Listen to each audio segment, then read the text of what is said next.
আমাদের সংস্কৃতি, আমাদের সংস্কার সর্বদা থাকবে আমাদের সাথে। ভারতের মহান গ্রন্থ আর কাব্যের সম্পূর্ণ সংকলন। সাবস্ক্রাইব করুন তিলক। তীর্থরাজ প্রয়াগের পবিত্র ভূমিতে বাস করতে অসুবিধা কোথায়? আমাদের রাজ্যের সীমা এখান থেকেই শুরু হচ্ছে। জানাজানি হয়ে গেলেই অযোধ্যাবাসীরা এখানে সবাই চলে আসবে। আপনার আশ্রমের শান্তি ভঙ্গ হবে আর আমার উদ্দেশ্য পূরণ হবে না। তাই নির্জন কোনো স্থান কৃপা করে আমায় দেখিয়ে দিন। এখান থেকে 10 ক্রোশ দূরে চিত্রকূট নামে পরম পবিত্র আর মনোরম একটি পর্বত আছে। সেখানে অনেক সাধু আর তপস্বী নিজ নিজ তপস্যায় মগ্ন। সেই স্থান আপনার জন্য উপযুক্ত। চিত্রকূট কোন পথ দিয়ে যেতে হবে মুনিবর? রাম, আপনি যে পথ দিয়ে যাবেন সেই পথই সুগম হবে। তার জন্য আপনাকে যমুনা পার হতে হবে। সেখানে কোনো নৌকা পাবেন না। নিষাদ রাজ আপনার সঙ্গে আছেন। তার সাহায্যে বাঁশ দিয়ে একটা ভেলা বানিয়ে নিন। ওপারে কিছু দূর যাবার পর শ্যামবট নামের একটি পবিত্র বট গাছ পাবেন আপনি, যার নিচে বহু সিদ্ধ পুরুষ নিজ নিজ তপস্যায় মগ্ন।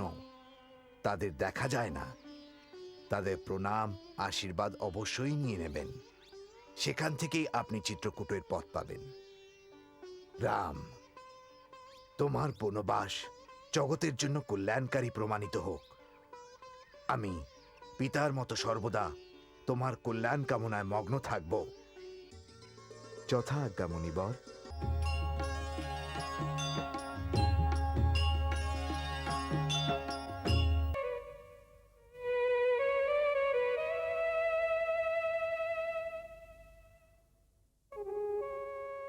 খোলা আকাশের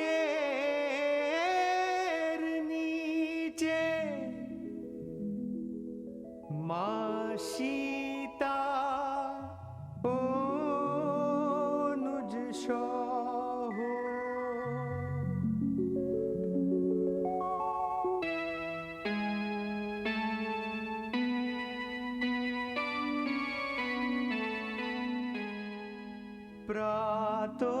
প্রাতকালে উঠি তীর্থরাজ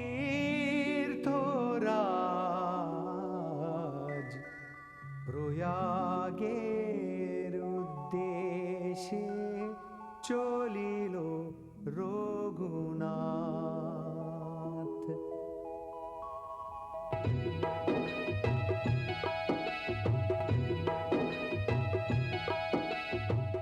সকলে প্রয়াগে করিল আগমন, সুগন্ধি ফুলেতে পূজা হইল।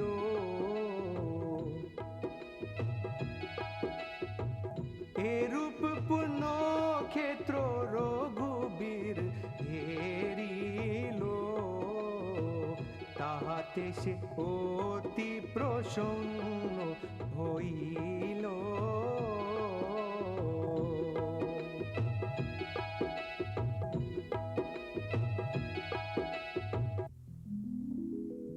গঙ্গা যমুনা সরস্বতীর কাছে রাম লক্ষণ আর মা সীতা যে আসে, আজ ত্রিবেণীর সহিত মিলিতে আসিয়াছে।